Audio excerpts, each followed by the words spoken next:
இன்று சொல்கிறார்கள் பெண் கல்விங்கிறதுலாம் முன்னாடியெல்லாம் இல்லை, அப்படிலாம் கிடையாது. இன்னைக்கு திடீர்னு தான் அதான் கிடையாது. 2000 வருடத்திற்கு முன்னால் நாலடியார் சொல்கிறது, பெண்ணுக்கு எது அழகு? ஒரு பெண்ணின் அழகு பற்றி இன்றைக்கு எவ்வளவு கேவலமாக நாம் பேசுகின்றோம். ஒரு பெண்ணை பார்க்கும் பொழுதே அழகா என்று கேட்கிறோம். உடலை வைத்து அத்தனை அரசியல் பேசுகின்றோம். இந்த உடலை வைத்து பேசப்படுகின்ற அரசியலின் பின்புலத்தில் இன்றைக்கு இல்லாத வன்முறையே இல்லை. ஆனால் நாலடியார் சொல்கிறது, உங்களுக்கு உடல் தோற்றம் அழகல்ல, நீங்கள் உங்களுடைய கூந்தல் அழகல்ல, உங்களுடைய ஆடை ஆபரணம் அழகல்ல, மஞ்சள் தேய்த்து நீங்கள் அழகுபடுத்திக் கொள்ளும் எதுவும் அழகல்ல. உங்கள் அழகு எது என்றால் கல்வி அறிவுதான் பெண்ணின் அறிவு என்று நாலடியார் சொல்லுகின்றது. ஒரு இடத்துல சூடத்தை அமிச்சு சத்தியம் செய்ய சொல்றாங்க, ஒரு இடத்துல இப்படி கையை இப்படி வச்சுட்டு செய்ய சொல்றாங்க ஐரோப்பால. இன்னொரு இடத்துல சொன்னா நம்ப மாட்டீங்க, 2 கண்ணையும் பொத்திட்டு தான் நீங்க சத்தியம் பண்ணணும்.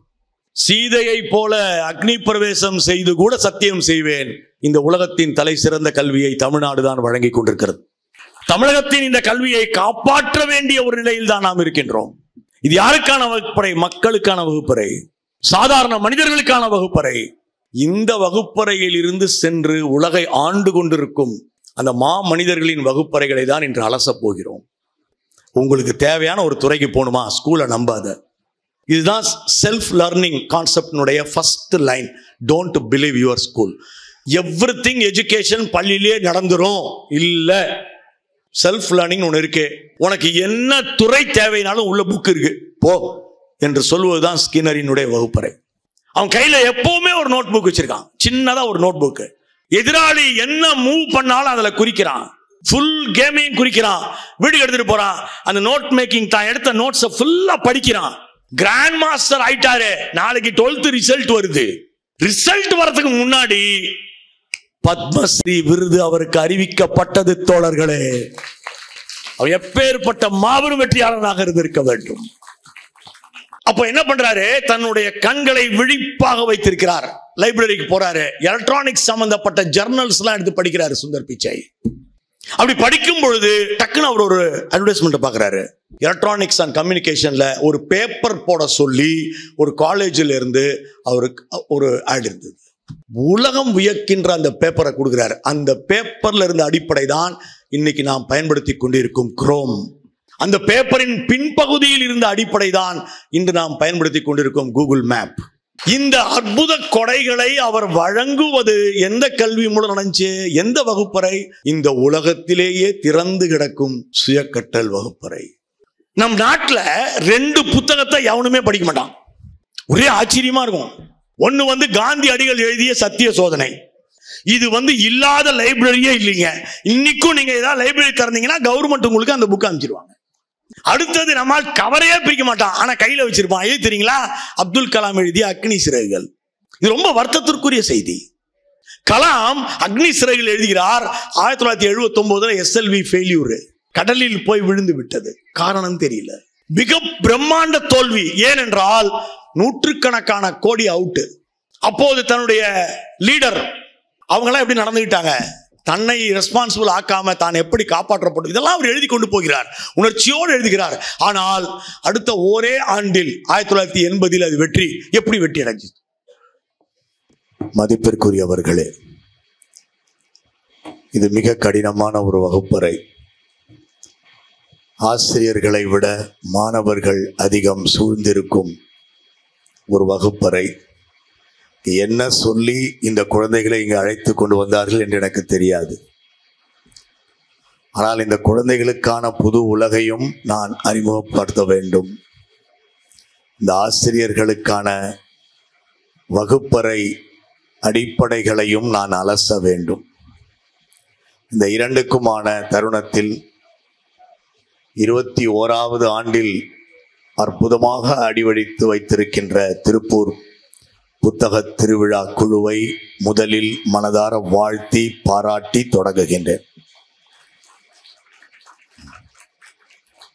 2003 என்று நினைக்கிறேன் உங்களுடைய முதல் புத்தக திருவிழாவுக்கு நம்முடைய அறிவியல் இயக்க தோழர்களின் அழைப்பின் பெயரில் நான் வந்திருக்கிறேன்.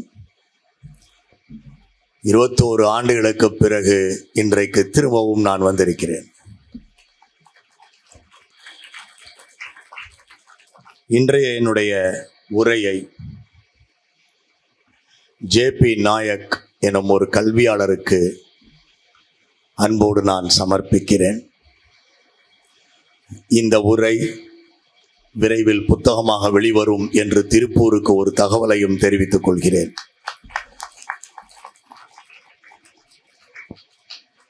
அன்பார்ந்தவர்களே, யார் இந்த ஜே.பி. நாயக்? அவருக்கு போய் ஒரு உரையை நாம் ஏன் டெடிகேட் செய்ய வேண்டும்? இன்று டெடிகேட் செய்வது என்பது ஒரு மிக அற்புதமான ஒரு கல்ச்சர் ஆகியிருக்கிறது, ஃபேஷன். எஃப்எம் ரேடியோலெல்லாம் பாட்டு போடும்பொழுது நாங்கள் இவருக்கு டெடிகேட் பண்ணுறேன் என்று சொல்வது இன்னைக்கு ஒரு பெரிய ஃபேஷன். ஆனால் நான் என் உரைகளை தொடர்ந்து மனிதர்களுக்கு டெடிகேட் செய்து வருகிறேன். ஜே.பி. நாயக் கல்விக்காக சிறையில் இருந்தவர். 1932ஆம் ஆண்டு ஆங்கிலேயர்களுக்கு எதிராக நீங்கள் தனி வகுப்பறைகளை ஆதரிக்கக்கூடாது, பொது வகுப்பறைகளை நீங்கள் ஆதரிக்க வேண்டும் என்று போராடி 42 நாட்களுக்கு உண்ணாவிரதம் இருந்தார். 42வது நாள் வரை பொறுமையாக இருந்த ஆங்கில அரசு அவரை போய் நேரில் மகாத்மா காந்தி சந்தித்த அன்று அவரை கைது செய்தது. காந்தி வெளியில் காத்திருக்கிறார், இங்கே நாயக் கைது செய்யப்படுகிறார். ஜே.பி. நாயக் ஜெயன் பாண்டுரங்க நாயக் என்கிற ஒரு மாமனிதர், சோசலிச கல்வியாளர், அனைவருக்குமான கல்விக்காக போராடியவர். பிற்காலத்தில் லட்சுமணசாமி கமிஷனிலும் அவர்தான் மெம்பர் செக்ரட்டரி, கோத்தாரி கமிஷனிலும் அவர்தான் மெம்பர் செக்ரட்டரி. அப்படிப்பட்ட அற்புத கல்வியாளருக்கு ஏன் சமர்ப்பிக்கிறேன் என்றால், நாயக் சொன்ன 3 விஷயங்கள். கல்வியை ஒரு முக்கோணம் என்றார் நாயக். தலைமை ஆசிரியர் அவர்கள் குறிப்பிட்டது போல அந்த முக்கோணத்தின் ஒரு பக்கம் மாணவன், ஒரு பக்கம் ஆசிரியன், அதன் அடித்தளமோ எப்போதும் பெற்றோர்தான் என்று அறிவித்தவர் நாயக். இந்த சமூகம் சேர்ந்து ஒருவரை கல்வி கற்க வைக்கிறது. இந்த சமூகத்தில் நீங்கள் பார்க்கும் அனைத்தும் கல்வி. உங்கள் கல்வி நீங்கள் வீட்டிலேருந்து வெளியே வந்து ஆட்டோவில் ஏறும்போதே தொடங்குகிறது. ஆட்டோ டிரைவர்கிட்டேருந்து நிறைய கற்றுக்கிறோம். நம்ம பள்ளி வாசலில் உட்கார்ந்து கொண்டு சிறு சிறு பொருட்களை விற்று கொண்டிருக்கும் பாட்டிகளிடம் நிறைய கற்றுக்கொள்கிறோம். அனைவரும் மனிதர்கள், அனைவரிடமும் கற்றுக்கொள்ளுங்கள் என்கிற இடம் நாயக்கின் கல்வி. 3 மூல மந்திரங்களை இந்திய கல்விக்கு நாயக் வழங்கினார். மூல மந்திரங்கள். இனி வரும் நூற்றாண்டுகளில் இந்திய கல்வி இந்த 3 சொற்களை கொண்டுதான் இயங்க வேண்டும் என்று அறிவித்தார். 1 குவாலிட்டி, 2வது குவான்டிட்டி, 3வது ஈக்குவாலிட்டி என்று அறிவித்தார் நாயக். அனைவரையும் சமமாக நடத்துகின்ற ஒரு கல்வி இருக்க வேண்டும் என்று சொல்கிறார்.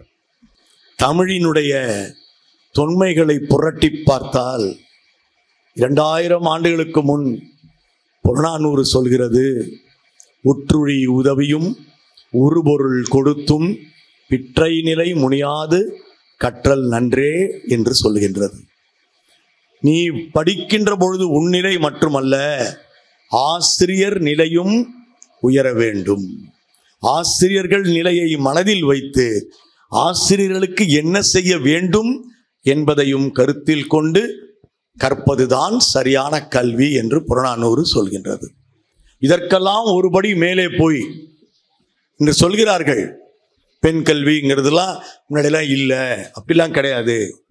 இன்னைக்கு திடீர்னு தான் அதெல்லாம் கிடையாது. நம்முடைய நாலடியார் 2000 வருடத்திற்கு முன்னால் நாலடியார் சொல்கிறது, இது எவ்வளவு நுணுக்கமான ஒரு அற்புதம். ஒரு பெண்ணை பற்றி பேசுகின்றார்கள். குறிஞ்சி அழகும் கொடுந்தானை கொட்டழகும் மஞ்சள் அழகும் அழகல்ல. நெஞ்சத்து நல்லம் யாம் என்கின்ற நடுவு நிலைமையால் கல்வி அழகே அழகு என்று நாலடியார் சொல்கிறது. ஒரு பெண்ணுக்கு எது அழகு? ஒரு பெண்ணின் அழகு பற்றி இன்றைக்கு எவ்வளவு கேவலமாக நாம் பேசுகின்றோம். ஒரு பெண்ணை பார்க்கும் பொழுதே அழகா என்று கேட்கிறோம். உடலை வைத்து அத்தனை அரசியல் பேசுகின்றோம். இந்த உடலை வைத்து பேசப்படுகின்ற அரசியலின் பின்புலத்தில் இன்றைக்கு இல்லாத வன்முறையே இல்லை. ஆனால் நாலடியார் சொல்கிறது, உங்களுக்கு உடல் தோற்றம் அழகல்ல, நீங்கள் உங்களுடைய கூந்தல் அழகல்ல, உங்களுடைய ஆடை ஆபரணம் அழகல்ல, மஞ்சள் தேய்த்து நீங்கள் அழகுபடுத்திக் கொள்ளும் எதுவும் அழகல்ல. உங்கள் அழகு எது என்றால் நடுவு நிலைமையோடு உங்கள் மனதை கொண்டு எது சரி எது சரியில்லை என்பதை எடுத்து பார்க்கக்கூடிய அந்த மனதின் அழகை வழங்கும் கல்வி அறிவுதான் பெண்ணின் அறிவு என்று நாலடியார் சொல்லுகின்றது.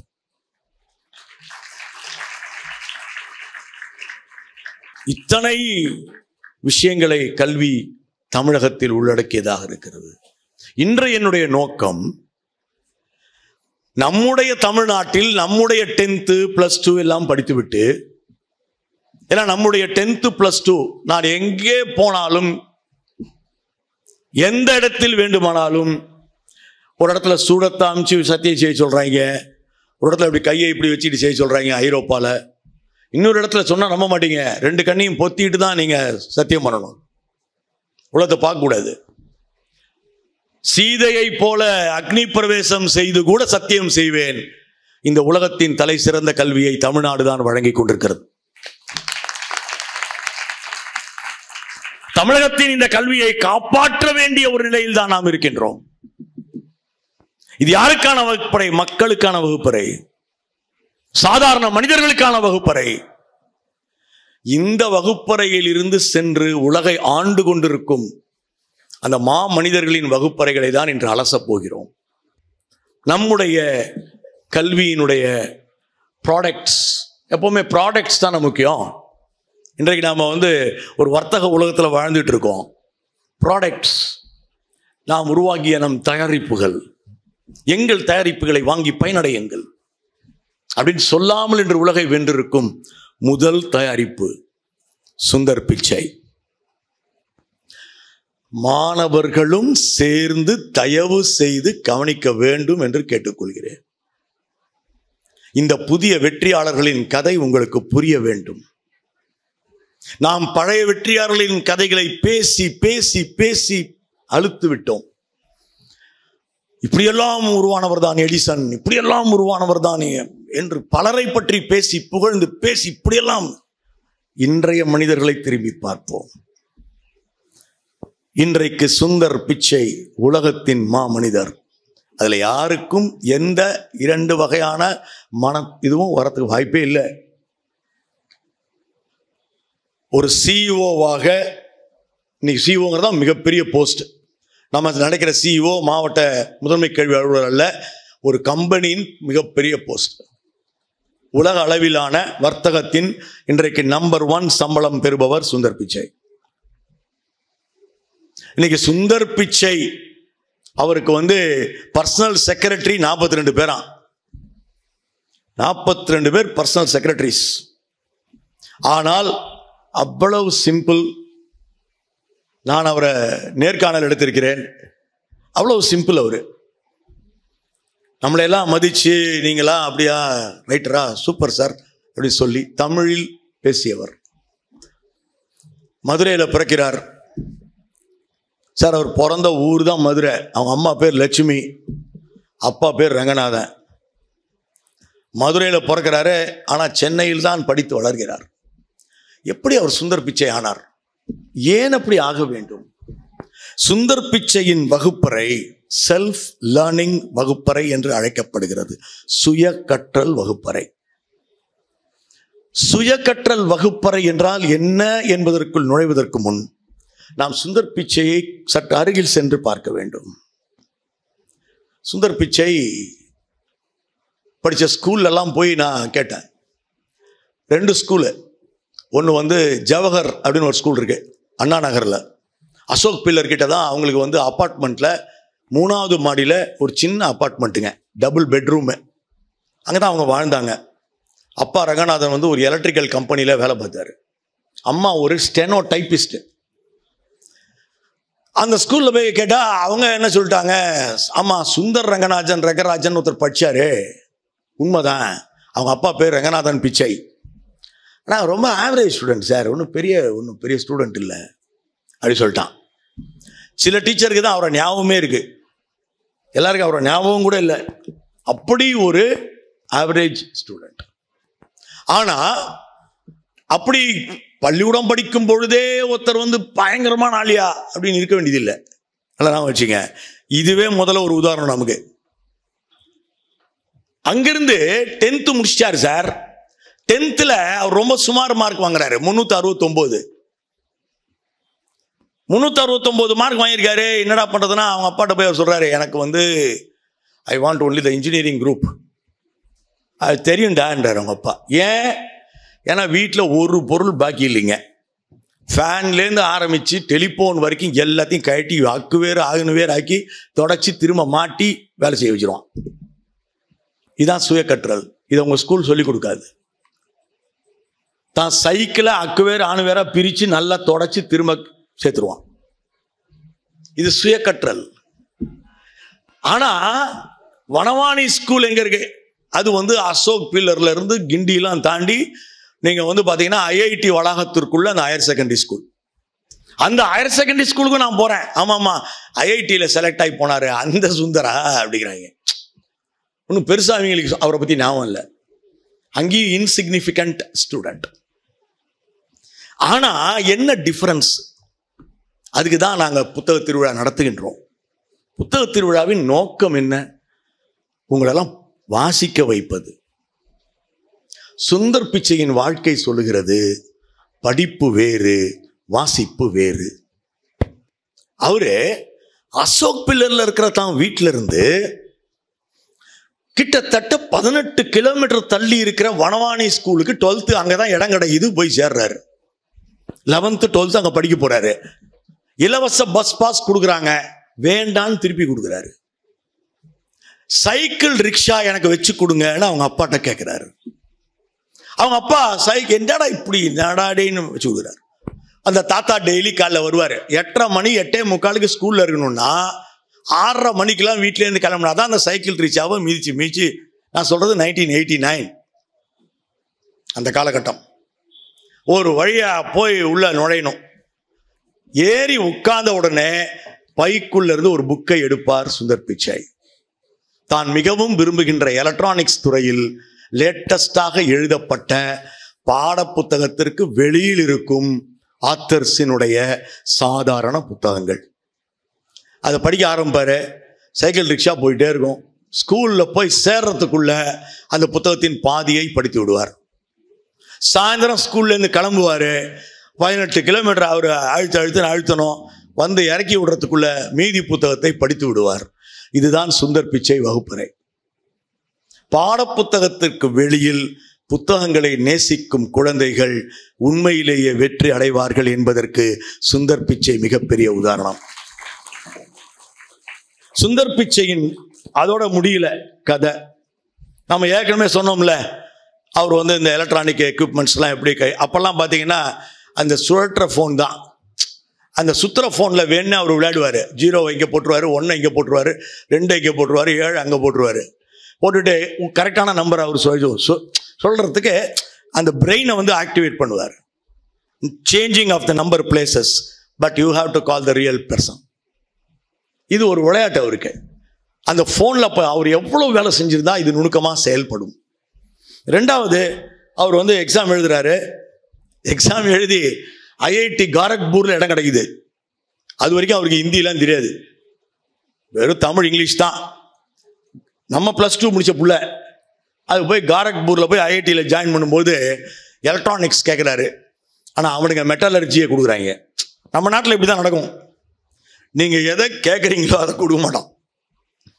பல பேர் இப்படிதான் வாத்தியாரே ஆனது. வேற எதுவும் கிடைக்கல சார், வேற என்ன செய்ய சொல்றீங்க, டீச்சர் ஆயிட்டேன்.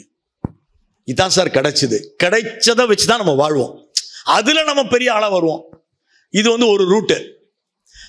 மெட்டலர்ஜியை கொடுக்குறாங்க. மெட்டலர்ஜிங்கிறது உலோகவியல். உலோகவியல்ல அவருக்கு எந்த இன்ட்ரெஸ்டும் இல்லை. அவரோட இன்ட்ரெஸ்ட் எல்லாமே எலக்ட்ரானிக்ஸ். எலக்ட்ரானிக்ஸ், மின்னணுவியல். மின்னணுவியல்ல இன்ட்ரெஸ்ட். ஆனா அவருக்கு கொடுத்த படிப்பு மெட்டலர்ஜி. அவர் நோ சொல்லல. மெட்டலர்ஜியை ஒரு பக்கம் படிச்சுட்டு, அதான் மல்டி டாஸ்கிங். நம்ம குழந்தைங்கள்ட்ட இருக்கிற பெரிய திறமை மல்டி டாஸ்கிங், செல்ஃப் லேர்னிங், தானாகவே கற்றுக்கொள்ளுதல். இந்த செல்ஃப் லேர்னிங் வகுப்பறைகளை முன்வைத்த பெருமை ரொடால்ஃப் ஸ்கின்னரை சேரும். ரொடால்ஃப் ஸ்கின்னர் 1919 இதை முன்வைத்தார். விடுதலையின் தத்துவம் என்று ரொடால்ஃப் ஸ்கின்னர் அற்புதமாக ஜெர்மன் மொழியில் ஒரு புத்தகம் எழுதியிருக்கிறார். அவர் சொல்லுவார், உங்களை கவரும் துறையை தேர்வு செய்ய பள்ளிகள் உதவாது என்று சொல்வார். உங்களுக்கு தேவையான ஒரு துறைக்கு போகணுமா, ஸ்கூலை நம்பாத. இதுதான் செல்ஃப் லேர்னிங் கான்செப்டினுடைய first line. Don't believe your school. Everything education பள்ளியிலே நடந்துரும் இல்ல. செல்ஃப் லேர்னிங் ஒன்று இருக்கு. உனக்கு மிக மிக விருப்பமான துறையில நீ தான் போகணும். போராடி தேடி தேடி எடு. உன் தேடலுக்குள் அத்தனை பெரிய உலகம் திறந்து இருக்கிறது. உனக்கு என்ன துறை தேவைனாலும் உள்ள புக் இருக்கு, போ என்று சொல்வதுதான் ஸ்கின்னரினுடைய வகுப்பறை. இந்த வகுப்பறைக்குள்ள சுதந்திர கற்றல், சுய விருப்பம், ஹாபி சார்ந்த கற்றல் கோட்பாடு இதெல்லாம் இருக்கு. வால்ட்ரோப் ஸ்கூல்ஸ் தனியா அவங்க நடத்தினாங்க. வால்ட்ரோப் ஸ்கூல்ஸ்ல போய் நீங்க உள்ள போகணும்னா உங்கள் துறை எதுங்கிறத நீங்க சொல்லிட்டு போகலாம். கொஞ்ச நாள் இருப்பாங்க குழந்தைங்க அந்த துறையில. எனக்கு இது பிடிக்கல சார், அதுக்கு மாறிக்கல, சரி போய்க்கப்பா. இல்லை சார் எனக்கு இது வேணாம் சார், அதுக்கு சரி போய்க்கப்பா. குழந்தைங்களுடைய மனசு எப்பவுமே கடைசியில் ஒரு இடத்துல போய் செட்டில் ஆயிடுவோம். நம்ம எதையுமே திணிக்க கூடாது என்பதுதான் சுயக்கற்றல். அவர் என்ன செஞ்சார்? சுயக்கற்றல்ல எத்தனை ஸ்டெப்ஸ் இருக்கு பாருங்க. ஃபர்ஸ்ட் ஐடென்டிஃபையிங் லர்னிங் கோல்ஸ் அப்படின்னு ஒரு ஸ்டெப் கொடுக்குறான். அவருடைய கோல் என்ன? Electronic engineering. எலக்ட்ரானிக்ஸ்ல புதிய கண்டுபிடிப்புகளை நடத்தணும். இதுதான் சுந்தர் பிச்சையின் நோக்கம். ஆனா அவரு கிடைச்சதெல்லாம் மெட்டலர்ஜி, அது இதுன்னு சுத்த விளக்க வைக்கிறான். எங்கெங்கயோ வளையறாரு. சூசிங் த லர்னிங் மெத்தட்ஸ், அவருக்குன்னு சில மெத்தட்ஸ் செலக்ட் பண்றாரு. என்ன செய்தார்? ஐஐடி காரக்பூர்ல படிக்கிறாரு. ஆனால் அவருடைய பார்ட் டைம் அத்தனையும் எலக்ட்ரானிக் கடைகள்ல போய் உட்காந்துக்கிட்டு ரிப்பேர் பண்ற அப்ரண்டிஸ்ஷிப்பா சேர்றாரு. சுயக்கற்றல் வகுப்பறை. மூணாவது, actively engaging with materials at hand. உங்க கையில இருப்பதிலிருந்து தொடங்குதல். எங்கேயோ போய் தேடாத, உன் கையிலேயே இருக்கு, அங்கிருந்து தொடங்குதல். Assessing, reflecting your learning journey. அப்ப என்ன பண்றாரு? தன்னுடைய கண்களை விழிப்பாக வைத்திருக்கிறார். லைப்ரரிக்கு போறாரு. எலக்ட்ரானிக்ஸ் சம்பந்தப்பட்ட ஜர்னல்ஸ் எல்லாம் எடுத்து படிக்கிறாரு சுந்தர் பிச்சை. அப்படி படிக்கும் பொழுது டக்குன்னு அவர் ஒரு அட்வர்டைஸ்மெண்ட் பார்க்கிறாரு. எலக்ட்ரானிக்ஸ் அண்ட் கம்யூனிகேஷன்ல ஒரு பேப்பர் போட சொல்லி ஒரு காலேஜில் இருந்து அவருக்கு ஒரு ஆட் இருந்தது. சுந்தர் பிச்சை ஒரு பேப்பர் ப்ரொடியூஸ் பண்றாரு. அவர் சார்ந்திருக்கும் துறை மெட்டலர்ஜி. அவர் எழுதுவது எலக்ட்ரானிக்ஸ் கம்யூனிகேஷன். எழுதி முடித்த பிறகு மெட்டலர்ஜி ப்ரொஃபசர், யாராவது ஒரு ப்ரொஃபசர் என்டோஸ் பண்ணணும், இல்லைன்னா பேப்பர் வெளிவராது.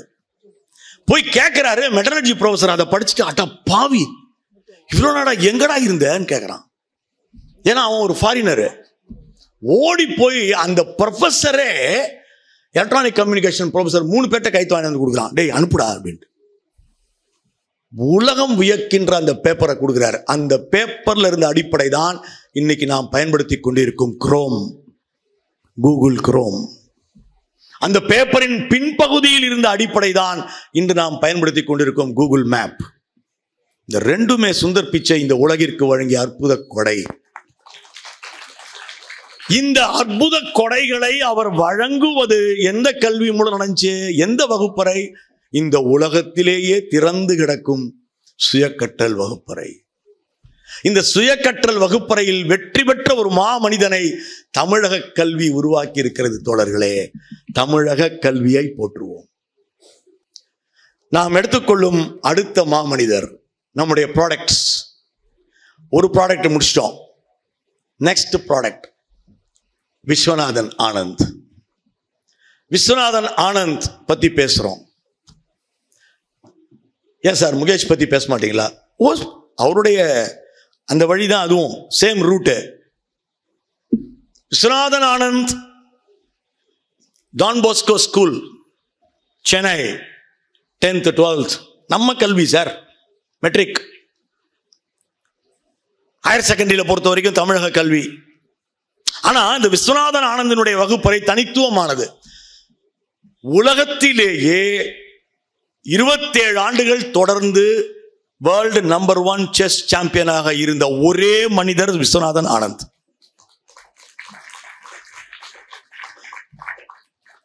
இந்த குகேஷோட ஆட்டம் நடந்துட்டு இருக்கு. ஆட்டத்தின் முடிவே இன்னும் வரல. விஸ்வநாதன் ஆனந்த் சொன்னாரு, முதல் நாளே சொன்னாரு, நாளை குகேஷ் வெற்றி பெறுவது உறுதி செய்யப்படும். ஏன்னா அந்த மூவ்மெண்ட் ஃபர்ஸ்ட் மூவ் வரும்பொழுதே Viswanathan Anand will guess your 82nd move. இது எவ்வளவு பெரிய விஷயங்க. முதல் மூவ், நீங்க செஸ்ல முதல் மூவ் எடுத்து வைக்கிறீங்க, ஃபர்ஸ்ட் மூவ் நீங்க பண்ணும்பொழுதே நீங்க 82வது மூவ் என்ன பண்ண போறீங்கன்றதை அவர் சொல்லுவார். அவ்வளவு தரோவா செஸ்ல அவர் எப்படி ஆனார். ஸ்கூலா சொல்லி கொடுக்கும். நம்முடைய வகுப்பறைகள் இந்த மாதிரியான சுயக்கற்றல் மற்றும் அது சார்ந்த வகுப்பறைகளை ஆதரிக்க வேண்டும். அதுக்குதான் இந்த உரையே. இது அனைவருக்குமான வகுப்பறையாக இருக்க வேண்டும். மயிலாடுதுறையில் பிறக்கிறாரு 1969. மயிலாடுதுறையில் பிறக்கிறார். கடைசி பையன். அவங்க அப்பா ரயில்வேஸ்ல வேலை பார்க்கிறாரு, அம்மா வீட்டில் இருக்கிறார், குழந்தை வளர்ப்பில் உடன் இருக்கிறார். அந்த அம்மா ஆக்சுவலி என்ன ஆயிடுதுன்னா, திடீர்னு பிலிப்பைன்ஸ் ரயில்வேஸ்ல வேலை கிடைச்சி அவங்க அப்பா திடீர்னு மணிலாவுக்கு டிரான்ஸ்பர் ஆயிடுறாரு.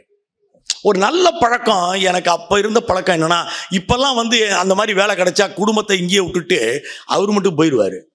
அப்ப என்ன நல்ல பழக்கம்னா, குடும்பத்தை அழைத்து கொண்டு அங்க போறாரு.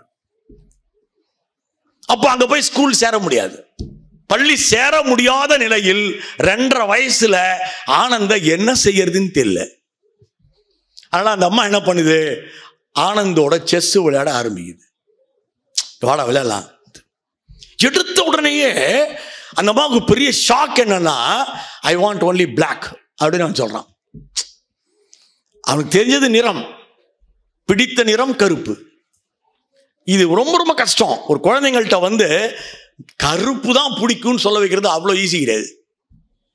ஏன்னா நம்ம சமூகத்திலேயே கருப்பு என்பது ஒரு பெரிய வெறுப்பு. ஆனா கருப்பு தான் பிடிக்கும்னு ஃபர்ஸ்ட் ரவுண்டே அடிக்கிறான், மொள்ள போறான், ஸ்லோவா முன்னேறான். கிட்டத்தட்ட 2 மாசத்துக்கு அப்புறம் பார்த்தா எல்லா கேமையும் அவன் தான் ஜெயிக்கிறான். இந்த அம்மா இத்தனைக்கும் சின்ன வயசுலேருந்தே செஸ் விளையாடி பழக்கம்.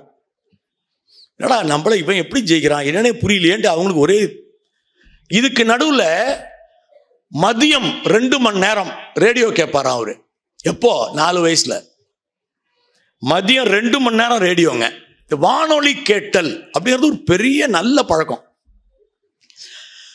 நான் எஃப்எம் ரேடியோவை சொல்ல, வானொலி கேட்டல் ஒரு நல்ல பழக்கம். நீங்க எஃப்எம் ரேடியோவா இருந்தாலும் பரவாயில்லைங்க, ஏதோ ஒரு வேலை பார்க்குறீங்க, அது ஏதோ அட்வர்டைஸ்மெண்ட் ஏதோ கத்தின கேளுங்க, கீழுங்க கீழுங்க கேட்டுக்கிட்டே இருங்க. அப்படி இல்லை, கேளுங்க, கேள்வி ஞானம். அப்போ அந்த மணிலா வானொலி அவருக்கு முடிச்சது 3 வானொலி. ஒன்று பிபிசி சைல்டுன்னு ஒரு வைப்பாங்களாம் அந்த அம்மா டெய்லி.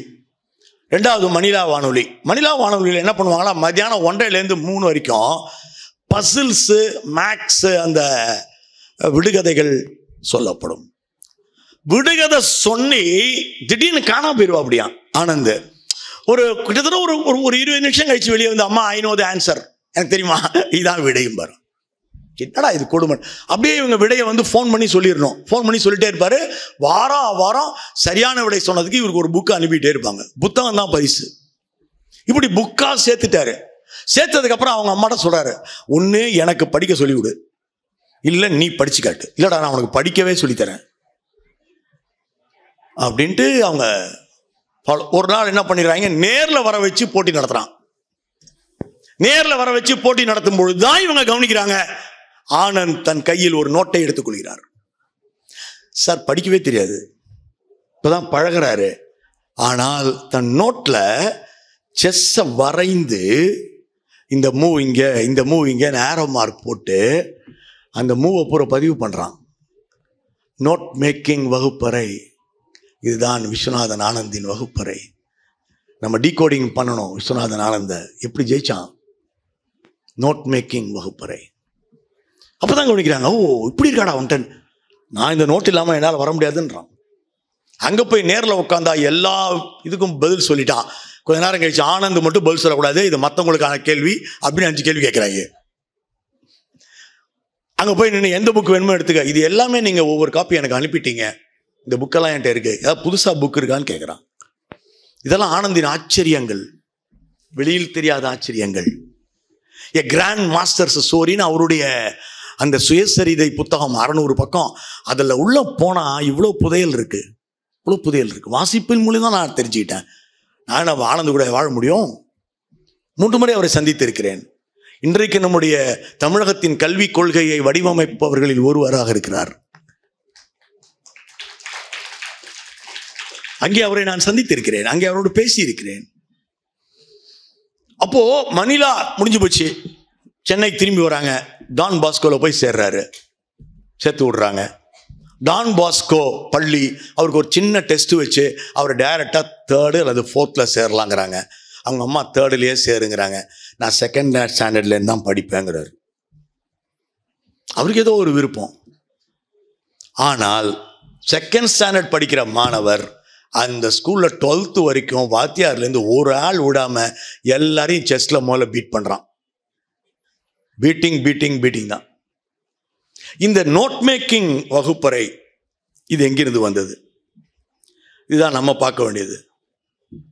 அதாவது டான் பாஸ்கோ ஸ்கூல்ல ஒரு குறிப்பிட்ட நாட்களுக்கு அப்புறம் அந்த பிரின்சிபல் என்ன பண்றாரு, இவன் வெறும் செஸ் தான் விளையாடிட்டு இருக்கான், படிப்புல படு ஒஸ்ட்.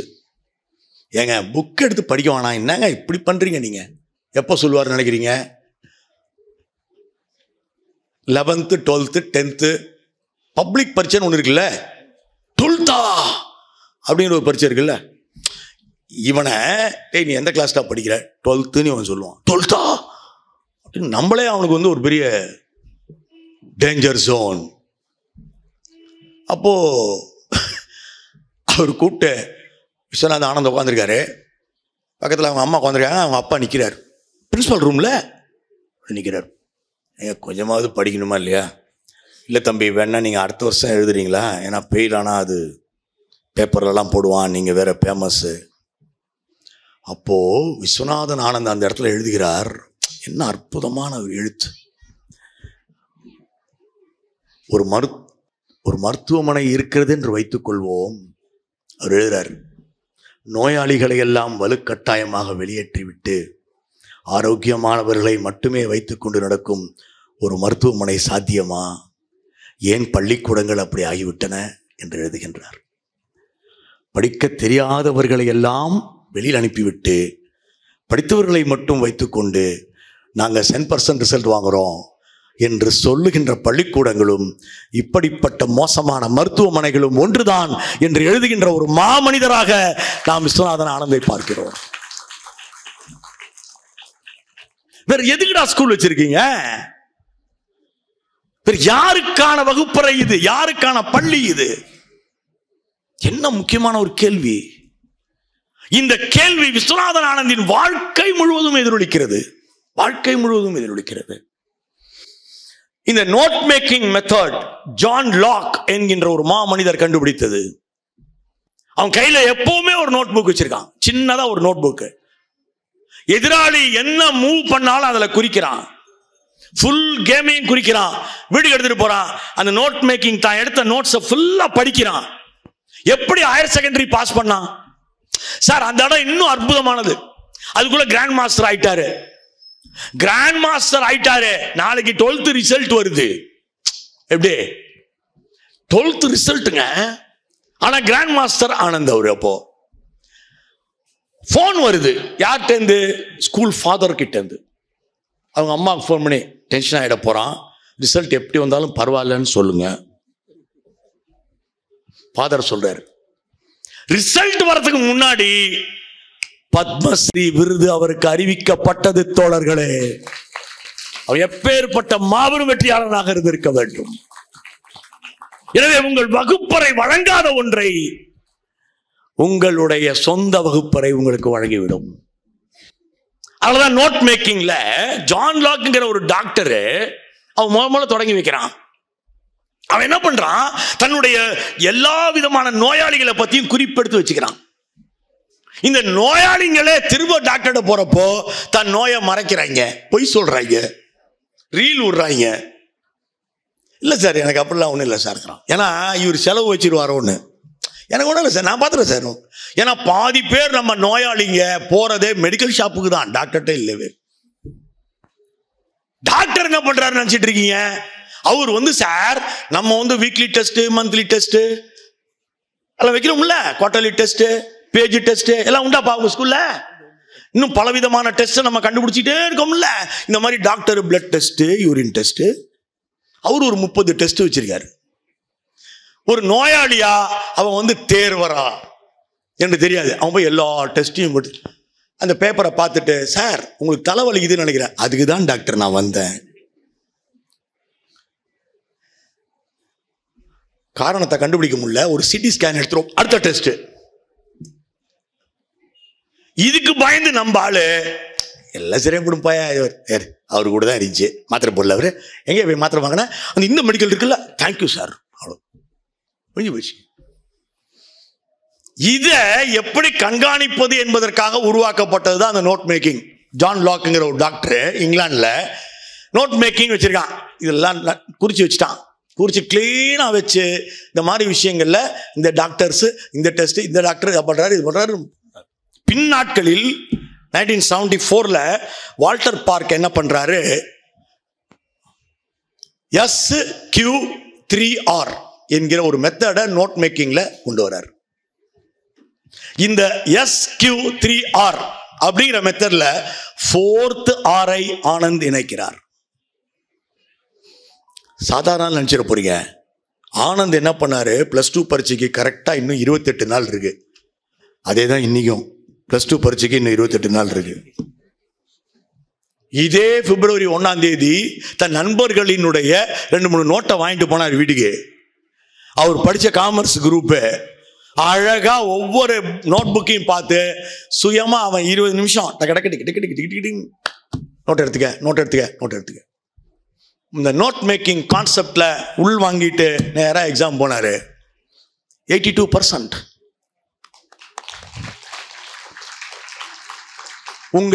அவர் குவார்டர்லி எழுதல, ஆஃப் இயர்லி எழுதல. என்ன சார் பாருங்க சார், ஒரு மந்த்லி டெஸ்ட் கூட இல்லை. அப்படி என்னங்க செஸ் சொன்னீங்கல்ல. இப்ப நோட் மேக்கிங் வகுப்பறை மூலியமா அப்படி குறுக்கால போயிட்டான்ல. எத்தனை கேள்விகள் நம் வகுப்பறை மீது வருகிறது. இந்த நோட் மேக்கிங்ல சர்வே, क्वेश्चन இதான் SQ. 3 R read, recite, review 3 தான். 4வது R ரிலேட். இந்த ரிலேட் சார் ஒன்னு Cornell method, outlining method, mind mapping method, charting method. கடைசியில் இருக்கிற ரிலேட் மெத்தடுக்கு என்ன பேர் தெரியுங்களா? ஆனந்த் மெத்தட். இப்படி ஒரு பிரம்மாண்ட கல்வி சாதனையை படைத்த விஸ்வநாதன் ஆனந்த் தமிழக கல்வி கொள்கையை உருவாக்கும் குழுவில் இடம்பெற்றிருந்தார் என்பது மிகப்பெரிய பெருமைக்குரிய விஷயம். நம்ம அடுத்தது இன்னொரு ப்ராடக்ட் கிட்ட போவோம். இது கொஞ்சம் ஷாக் அடிக்கிற ப்ராடக்ட். இந்த ப்ராடக்ட் பேரை சொன்னாலே டான்ஸ் ஆடுவோம். அவர்தான் மதிப்பிற்குரிய AR ரஹ்மான் அவர்கள். AR ரஹ்மான் அற்புதமா மனிதர், த மொசார்ட் ஆஃப் மெட்ராஸ் என்று பெயர் பெற்றவர். AR ரஹ்மான் அவருடைய இயற்பெயர் அல்ல. திலீப் குமாராக அவர் பிறந்தார். திலீப் குமாரின் தந்தை சேகர் அற்புதமான ஒரு இசை ஞானி. சேகர்ட்ட ஒரு ஹார்மோனிய பொட்டி, ஒரு கித்தாரு, ஒரு கேஷியோ இருந்தது. மலையாள படங்களில் அவர் ஒர்க் பண்ணிட்டு இருந்தார் சேகர். இந்த அற்புதமா மனிதனுடைய classroom competency based classroom என்று அழைக்கிறார்கள். திறன் அடிப்படை வகுப்பறை. இந்த திறன் அடிப்படை வகுப்பறையில் தனக்கென்று ஒரு தனியான கொள்கையை உருவாக்கி ட்ரினிட்டி காலேஜ் ஆஃப் மியூசிக்ல ஏஆர் ரஹ்மான் கான்செப்ட்ல தனியா இப்ப டிப்ளமாவே கொடுக்குறாங்க. எவ்வளவு வளர்ந்திருப்பான் அந்த தம்பி. முதலில் அவர் படித்த பள்ளி பத்மசேஷாதிரி பள்ளி, சென்னையில தான் இருக்கு. இந்த பத்மசேஷாதிரி பள்ளியில கொண்டு போய் சேர்த்த அடுத்த வருஷம் அவங்க அப்பா இறந்து போயிட்டாரு. 9 வயது வரை ரகுமான் குடும்பம் மிகப்பெரிய துயரத்தில் ஆழ்ந்தது. வேற வழியே கிடையாது, ஒத்த பைசா கிடையாதுங்க, சாப்பாட்டுக்கே வழி இல்லை. தன்னுடைய அப்பாவோட ஹார்மோனிய போட்டிய வாடகைக்கு விட்டு கொஞ்சம் காசு, அப்புறம் மெல்ல மெல்ல இவராகவே தன் திறனை வளர்த்து கொள்வதற்காக சுயமாக இசையை கற்றுக்கொள்கிறார். அப்படி கற்றுக்கொள்ளும் ரகுமான் 10 வயசுங்க, அதெல்லாம் வச்சுங்க, 10 வயசில் மேடை ஏறுகிறார். ஆர்கெஸ்ட்ரால 10 வயசுல பாட ஆரம்பிக்கிறார் தம்பி.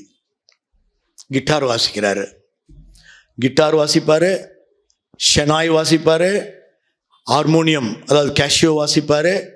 இவ்வளையும் ஒருத்தர் செய்கிறாரா, அப்படி சின்ன பையனா என்று பார்க்க கூட்டம் வருகிறது. அதில் வரும் வருமானம் அந்த குடும்பத்திற்கு தேவைப்படுகிறது. இப்படியே போயிட்டு இருக்கு. பத்மசேஷாதிரி ஸ்கூல்ல திடீர்னு ஒரு நாள் கூப்பிடுறாங்க.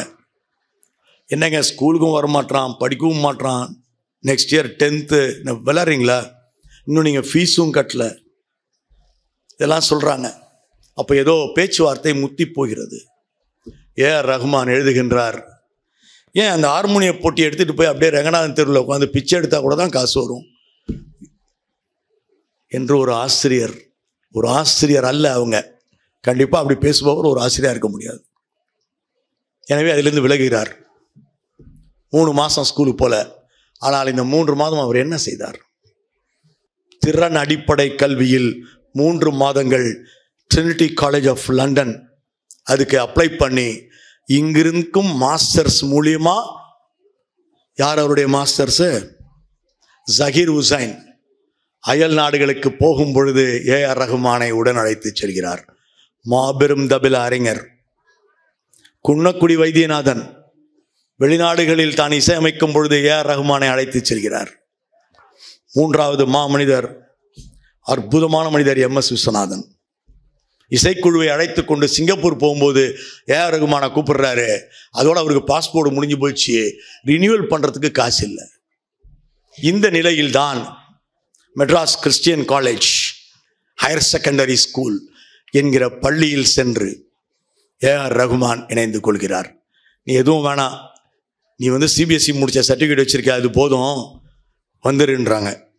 போய் ஜாயின் பண்ணுறாரு. நம்ம ஹையர் செகண்டரி படிக்கிறாரு. ஹையர் செகண்டரி படித்ததை விட Madras Christian college higher secondary ஸ்கூலுக்குன்னு இன்றைக்கும் ஃபேமஸாக ஒரு பேண்ட் இருக்குது. நான் போயிருக்கேன் மெட்ராஸ் கிறிஸ்டியன் காலேஜில் உரை நிகழ்த்த போனால் அந்த பசங்க ஒரு 40 பேர் இருக்கிற பேண்டுங்க. அது அட்டேங்கப்பா அசத்திட்டாங்க. இப்படி ஒரு பேண்டு, அதிலே போர்டோடே வராமல் this band was first created by AR Rahman அப்படின்னு போர்டோடே அந்த குழந்தைங்க வருவதை நீங்கள் பார்க்கலாம். அங்கே போய் அந்த பேண்டை கிரியேட் பண்ணுறாரு. பேண்டை கிரியேட் பண்ணும்பொழுது இந்த பேண்டை பற்றி கேள்விப்பட்டு தான் இளையராஜா அவரிடம் வருகிறார். திறன் அடிப்படை கல்வியில் மெஷின் லேர்னிங்கை அவர் இணைக்கிறார். இந்த திறன் அடிப்படை கல்வியை டேவிட் மெக்லாண்ட் என்கிற ஒரு அறிஞர், ஹார்வர்டு பல்கலைக்கழகத்தின் உளவியல் அறிஞர், முதலில் முன்மொழிகிறார். இது CBE என்று அழைக்கப்படுகிறது, காம்படன்சி பேஸ்டு லர்னிங். ஏஆர் ரஹ்மானின் வகுப்பறை தனக்கு இசைத்திறன் இருக்கிறது என்பதை அறிந்து கொண்டு தேடி தேடி தேடி அந்த கற்றலில் ஈடுபட்ட வகுப்பறை. ரஹ்மான் சொல்கிறார், இசையை கேட்டதன் மூலம் எனக்கு இசை வரவில்லை, இசையை பார்த்ததின் மூலம் எனக்கு இசை வந்தது என்று சொல்கிறார். இசையை பார்க்க முடியுமா? இசையை பார்க்க முடியும். நீங்க இசையினுடைய நோட்டேஷன்ஸை பார்த்துருப்பீங்க. 4 வரி நோட்டில் அவங்க நோட்டேஷன்ஸை இப்படி மேலேயும் கீழையுமா வரைவாங்க. இந்த நோட்டேஷனை கொண்டாந்து ஒட்டிடுவார் இளையராஜா. அதை பார்த்து தான் நீங்கள் வாசிக்கணும். இந்த நொட்டேஷனே இளையராஜா எழுத ஆரம்பிச்சது ரகுமானுக்காக தான். ரகுமான் மெஷின் லேர்னிங்கை கொண்டு இதில் இணைக்கிறார். இணைத்து புதித ஒரு இசையை ரகுமான் பிற்காலத்தில் உருவாக்கினார்.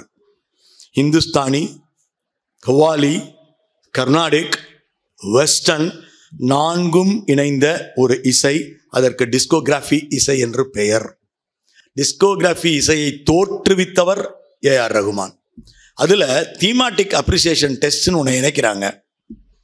Outcome based learning, flexible learning, learner based individual skill development learning. இது மூணுமே டேவிட் மெக்லாண்டுடைய தியரி. ஏஆர் ரகுமானை மெக்லாண்ட் இன்னும் இருக்காரு, டேவிட் மெக்லாண்ட் தன்னுடைய கல்வி முறையின் முன் உதாரணம் என்று எழுதுகிறார். எவ்வளோ பெரிய ஆள் ஏஆர் ரகுமான். நம்ம ஈஸியாக ஒரு பாட்டை கேட்டுட்டு இருக்கோம். இன்னைக்கு அவர் குவைத்தில் வசிக்கிறார், தமிழ்நாட்டில் வசிக்கவில்லை, இந்தியாவில் வசிக்கவில்லை. ஏன்னா அவருடைய ஃபாரின் டூர்ஸ் அதுக்கெல்லாம் இந்தியாவுக்கு அவ்வப்போது 3 மாதம் இருந்து விட்டு போகிறார்.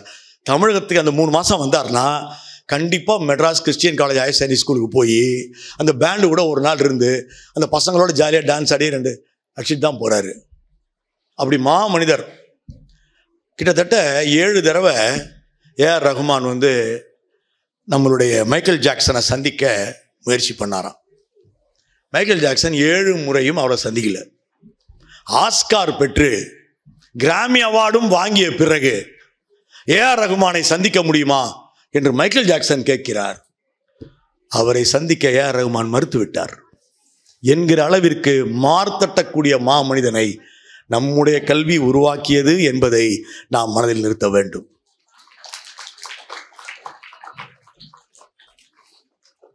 அடுத்த வகுப்பறை வெங்கி ராமகிருஷ்ணனின் வகுப்பறை.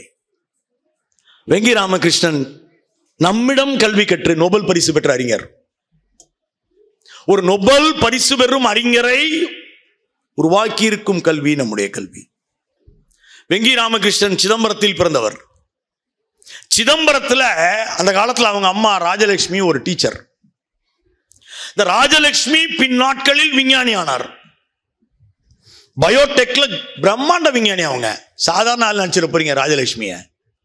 ராஜலட்சுமி இந்திய அளவில் எவ்வளவு அற்புதமான விஞ்ஞானி அப்படின்னா, நாம இப்ப உட்கொள்கிற உருளைக்கிழங்கை நமக்கு வழங்கியவர் ராஜலட்சுமி. 2வது மிக முக்கியம், காமராஜரினுடைய மதிய உணவு திட்டத்தை எம்ஜிஆர் அவர்கள் சத்துணவு திட்டமாக மாற்றுகிறார். மதிய உணவு திட்டத்தை சத்துணவு திட்டமாக மாற்றுகிறார் அப்போதைய முதலமைச்சர் எம்ஜிஆர். அந்த சத்துணவு திட்டத்தில் சத்து குறைபாடுகள் உள்ளன என்று கண்டுபிடித்து அறிவிக்கப்பட்ட பொழுது அதிலே முட்டை போன்ற சத்தான உணவுகள் இணைக்கப்பட வேண்டும் என்று நினைத்தவர் டாக்டர் கலைஞர்.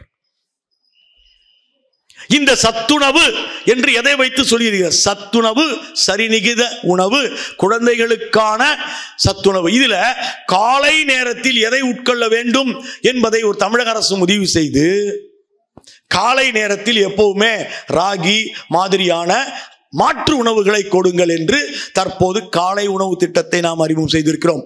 உலகிலேயே காலை உணவு, மதிய உணவு என்று அனைத்தையும் வழங்குகின்ற ஒரே கல்வி தமிழக கல்விதான் என்பதை நான் இங்கு அடிக்கோடிட விரும்புகின்றேன். ஜான் கென்னடி அவர்கள் அமெரிக்காவில் கோதுமை என்பது ஏராளமாக உற்பத்தி ஆகிவிட்டது, டன் கணக்கில் அதிகம் உற்பத்தி ஆகிவிட்டது, இதை நாங்கள் ஏழை நாடுகளுக்கு கொடுக்கிறோம் என்று அறிவித்து இந்தியாவிற்கு பிரம்மாண்டமான 7 கப்பல்களில் கோதுமை அனுப்பப்பட்ட பொழுது இந்த கோதுமைகளை ஒவ்வொரு மாநிலமும் வேறு மாறி பயன்படுத்தி கொண்ட பொழுது இந்த கோதுமைகள் எங்கள் குழந்தைகளுக்கான மதிய உணவாக மாற்றப்படும் என்று அறிவித்தவர் பெருந்தலைவர் காமராஜர் அவர்கள். இந்த அறிவுக்கு பின்னணியில் மிகப்பெரிய ஒரு பிரம்மாண்டமான அற்புதங்கள் நிறைந்துள்ளன. அதுல பாதிதான் வரும். அந்த பாதிக்கு அனைத்து பள்ளிகளிலும் போகணும்னா மீதி பாதி வேணும். இந்த மீதி பாதியை காமராஜர் எப்படி ஈடுகட்டினார்? இப்படியெல்லாம் இதற்கு ஊர் ஊராக சென்று துண்டேந்தி வசூல் செய்தார். நம் குழந்தைகளுக்கு உணவளிக்க வேண்டும். கல்வி புரட்சியின் மாபெரும் ஆண்டுகள் அவை. அதை சத்துணவு திட்டமாக மாற்றிய பொழுது யார்கிட்ட, எந்த எக்ஸ்பர்ட் கிட்ட அறிவியல் ரீதியில் இதுதான் குழந்தைகளுக்கான சந்நிகித உணவு என்று கேட்க வேண்டும் என்கிற நிலை வந்த பொழுது ராஜலட்சுமி அம்மையார் அழைக்கப்பட்டார். She was an expert nutritionist scientist. அப்போது அவர் உருவாக்கி கொடுத்த அந்த நியூட்ரிஷன் அடிப்படையில் தான் இந்திய குழந்தைகளின் நியூட்ரிஷன் ரேட் இன்றைக்கும் அளக்கப்படுகிறது. இதை எம்ஜிஆரிடம் அவர் வழங்கவில்லை, இந்திரா காந்தியிடம் வழங்கியிருக்கிறார். இந்திரா காந்தியிடம் அப்படி வழங்கும் பொழுது ராஜலட்சுமி அம்மையார் அற்புதமான இன்னொரு வேலை செய்தார். 180 பக்கங்கள் கொண்ட ராஜலட்சுமியின் கட்டுரை இப்போதும் நீங்க படிக்கலாம், இணையத்தில் இருக்கு. அவருடைய கட்டுரை ஏன் ஒருவர் கொக்கோ கோலா பெப்சி குடிக்க கூடாது என்கிற கட்டுரை, ஏன் இது போன்ற கார்பன் அடைக்கப்பட்ட குளிர்பானங்களால் வருங்காலத்தில் நோய்கள் உருவாகும் என்பதற்கான அற்புதமான கட்டுரை. இந்த கட்டுரை ஒப்படைக்கப்பட்ட உடனேயே இந்தியாவில் கொக்கோ கோலா பெப்சியை அப்போது தடை செய்தார் இந்திரா காந்தி அம்மையார். பிற்காலத்தில் கார்ப்பரேட்டுகள் நுழைந்து விட்டார்கள். அப்படிப்பட்ட ராஜலட்சுமி அம்மையாரின் புதல்வர் வெங்கி ராமகிருஷ்ணன். வெங்கி ராமகிருஷ்ணனின் வகுப்பறையை நாம் பிளிப்டு கிளாஸ் ரூம் என்று அழைக்கிறோம். புரட்டப்பட்ட வகுப்பறை. புரட்டி போடணும். ஒரு மாணவன் ஒரு வகுப்பறையை புரட்டி போடணும். புரட்டி போடு, இடப்போ மேலே இதெல்லாம் வேணாம், கீழே என்ன இருக்குன்னு பார்ப்போம். புரட்டி போடு. வகுப்பறையை உடைக்கிறது நான் சொல்லப்பா. புரட்டி போடுதல் என்றால் என்ன? பரோடால போய் அங்க இருக்கிற மகாராஜா கல்லூரியில பிஎஸ்சி பிசிக்ஸ் படிக்கிறாரு வெங்கட்ராமன், நம்முடைய வெங்கி ராமகிருஷ்ணன். வெங்கி ராமகிருஷ்ணனின் தந்தை ஒரு கல்லூரி பேராசிரியர், தாய் ஒரு விஞ்ஞானி. ஆனா சாதாரண அரசு பள்ளியில் நம்ம அரசு பள்ளி டீச்சரா இருந்துட்டு தான் விஞ்ஞானி ஆனார். வெங்கி ராமகிருஷ்ணன் பிஎஸ்சி பிசிக்ஸ் படிச்சிட்டாரு, எம்எஸ்சி பிசிக்ஸ் முடிச்சிட்டாரு, பிஹெச்டி முடிச்சிட்டாரு. முடித்த பிறகு அவருக்கு ஏல் பல்கலைக்கழகத்தில் இங்கிருந்து போய் அங்க இடம் கிடைக்குது, போய் ஜாயின் பண்றாரு. அங்க இருக்கிற ஆய்வகத்தில் ஒரு ஆய்வாளராக ஜாயின் பண்றாரு. அப்படி ஜாயின் பண்ண வெங்கி ராமகிருஷ்ணன் ஆடா அம்மையார் என்கிற ஒரு அம்மையாரின் உரையை கேட்க போகிறார். ஒரு லெக்சர். பாருங்க, உங்களை எப்படி வேண்டுமானாலும் உங்கள் வகுப்பறை தொடருமே ஆனால், உங்கள் தேடல் தொடருமே ஆனால், உங்கள் கல்வி தொடருமே ஆனால், உங்களை எப்போ வேண்டுமானாலும் கல்வி உங்களை புரட்டி போடும். அதனால்தான் ஃபிளிப்டு கிளாஸ் ரூம்ஸ். இந்த ஃபிளிப்டு கிளாஸ் ரூம்ஸ் மிக மிக முக்கியமானது. இந்த ஃபிளிப்டு கிளாஸ் ரூம்ஸ் சோவியத் யூனியனில் அறிமுகப்படுத்தப்பட்டது. சோவியத் யூனியனில் மிலிட்சா நிச்கினா என்கின்ற அற்புதமான ஒரு பெண் கல்வியாளர் கொண்டு வந்ததுதான் இந்த ஃபிளிப்டு கிளாஸ் ரூம். ஃபிளிப்டு கிளாஸ் ரூம் 1993 மீண்டும் அலிசன் கிங் என்கிற இன்னொரு அம்மையாரால் மீண்டும் அறிமுகப்படுத்தப்பட்டது. 2004ஆம் ஆண்டு சல்மான் கான் அகாடமி என்கிற உலக பிரசித்தி பெற்ற இன்றைய அகாடமியை தோற்றுவிப்பதற்கு காரணம் ஃபிளிப்டு கிளாஸ் ரூம் தியரி. இந்த ஃபிளிப்டு கிளாஸ் ரூம் தியரி என்ன சொல்கிறது? கல்வியை நம்ம எப்படி படிக்கணும்? ஆடா அம்மையாருடைய லெக்சர் ஹாலில் நம்ம வெங்கி ராமகிருஷ்ணனை விட்டு வந்துட்டோமே, திரும்ப அங்கே போகணும். இந்த ஆடா அம்மையார் என்ன செய்கிறாங்க? ரிபோசோம்கள் பற்றி ஆராய்ச்சி பண்ணிட்டு இருக்கோம். எங்களால் ரிபோசோம்களை பார்க்க முடிந்த ஒரு கருவியை உருவாக்க முடியல, ரொம்ப சிரமமா இருக்கு. செல்களை பார்த்துடலாம், ஆனால் எக்ஸ்ரே கிறிஸ்டலோகிராஃபி மூலியமா கூட ரிபோசோமினுடைய ஸ்ட்ரக்சரை பார்க்க முடியல என்று அந்த உரை. அது எது வரைக்கும் போயிருக்கோன்னு அவங்க காமிக்கிறாங்க. அவங்க காமித்து கொண்டிருக்கும் போதே வெங்கி ராமகிருஷ்ணன் சீட்டை விட்டு எழுந்துட்டார். எழுந்து வெங்கி ராமகிருஷ்ணன் வெளியே வந்து விட்டார். அந்த வகுப்பறையை விட்டே வெங்கி ராமகிருஷ்ணன் வெளியே வந்து விட்டார். வெளியில் வந்ததும் வெங்கி ராமகிருஷ்ணன் சொன்னார், நேர தன் ஆய்வகத்துக்கு சென்றார். Sir, BSc physics, MSc physics, PhD, திரும்ப BSc biology, MSc biology join பண்றாரு. அதுல பிஹெச்டியும் முடிக்கிறாரு. ஒரு மனிதன் திரும்ப படிப்பானா? இந்தியாவில் நடந்துருமா? எனக்கு பிஹெச்டின்னு எவனா சொன்னாலே நான் பயந்துருவேன். அவங்கள பார்த்தாலே டென்ஷன் ஆயிடுவேன் நான். பிஹெச்டினா பார்த்துருக்கீங்களா? ஐயோ, இவ்வளோ பெரிய கொம்பு இருக்குங்க. அந்த கொம்பெல்லாம் நம்ம போய் தொடக்கூட முடியாது சார். அவன் பயங்கரமாக இருப்பான் சார். பிஹெச்டினா ஐயோ பயங்கரங்க சார். ஒரு தடவை நானும் மேடமும் ரயிலில் போயிட்டு இருக்கோம். நாங்கள் புத்தக கண்காட்சினாலே நாங்கள் 2 பேரும் சேர்ந்து தான் போவோம். எங்கள் மேடம் வந்திருக்காங்க, அவங்க மேக்ஸ் ப்ரொஃபஸர். என் புத்தகங்களெல்லாம் படித்தவங்களுக்கு அவங்கள தெரியும் சார். ரயிலில் சார் ஒருத்தன் மேலே உட்காந்துருக்கான் சார். மேலே உட்காந்துட்டு தம் அடிச்சிட்டு இருக்கான். அவன் ஒரு பை வச்சிருக்கான் சார். ஏதோ ஒரு இடத்துல ஒரு ஏதோ பெரிய பேராசிரியர் இருக்காரு, ஜாமியா மில்லியா ஏதோ போட்டிருக்கு, அந்த நிர்வாகத்தோட பேர் போட்டிருக்கு. அவர் பேரை போட்டு பிஹெச்டின்னு போட்டிருக்கு. அதனால தான் அவர் யாருன்னு எனக்கு தெரியும். தம் அடிக்கலாம். நான் ஏன் சின்ன நான் அப்போ தான் எல்லாரும் டீ சாப்பிட்டோம். மேலே ஏறி அவர்கிட்ட நான் பார்த்து சொன்னேன், ஏங்க குழந்தைங்களாம் இருக்காங்க, இப்படி போய் சிகரெட் குடிக்கிறீங்களே சொன்னேன். பிஹெச்டி இல்லை அவர், பிஹெச்டி தானே. அவர்கிட்ட போய் நான் மாட்டிக்கிட்டேன். அவர் சொல்லாரு, நீங்கள் டீ அடிச்சிங்கல்ல. நான் கேட்டேன்னா, இந்த நப்படிக்கும் போது ஏன் கேட்குறீங்க? நான் கேட்டேன், டே நாங்கள் டீயை குடிச்சு எல்லாரும் மேலேயும் துப்புனோமா? நீ புகையை விட்டுனுக்கிற, நான் இழுத்துனுக்கிறேன், எனக்கு வரும். நான் என்ன இது கூட தெரியல, நீலாம் ஒரு பிஹெச்டியா? நீலாம் ஒரு பிஹெச்டியான்னு சொல்லிட்டாங்க. கம்ப்ளைண்டே கொடுத்துட்டான் சார். அந்தால ஒரே தகராறு ஒரு 1.5 நமக்கு என்ன வந்துச்சு? அந்த தகராறு எல்லாம் வரதுக்குள்ள ரயில் ஸ்டேஷன் வந்துருச்சு. அவன் அடுத்த தம் அடிக்கல, நமக்கு அது போதும். நீ சண்டை போடாம போய் ஏதோ பண்ணி. ஆனால் எனக்கு பிஹெச்டினாலே நான் உடனே வேர்த்து கொட்டா, ஐயோ பிஹெச்டி பூரா சார் அப்படின்னு அவரை உட்கார வச்சு, இப்படிதான்ப்பா பிஹெச்டின்னு. நம்ம நாட்டில் அப்படிதான் இருக்காங்க. ஆனால் அவரு திரும்ப உழைக்கிறார், திரும்ப கஷ்டப்படுகிறார்.